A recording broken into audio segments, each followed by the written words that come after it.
Se vai a Morbacka, una tenuta nella città di Sunne nel Värmland svedese, troverai la casa dove Selma Lagerlöf, la grande scrittrice e prima donna a vincere il Nobel per la letteratura, ha vissuto da bambina e ha trascorso i suoi ultimi anni di vita.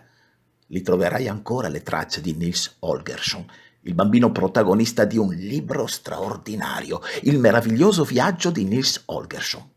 Nils Holgersson è un ragazzino ribelle, dispettoso, sempre pronto a tormentare gli animali della fattoria dove vive con i genitori.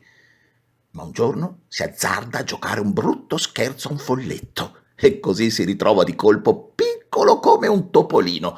Solo è spaventato. Nils sale sul dorso di Morten, un papero domestico che si unisce a uno stormo di oche selvatiche nel loro lungo volo migratorio fino in Lapponia.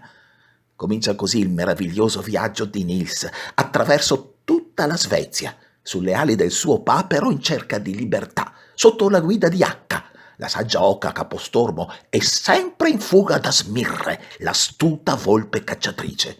Ogni tappa è un universo di avventure, incontri, scoperte sulla natura, gli animali, la geografia, la storia dell'uomo, che nel bene e nel male continua a modificarlo, intrecciate a leggende, richiami a un passato mitico e a fiabe senza tempo.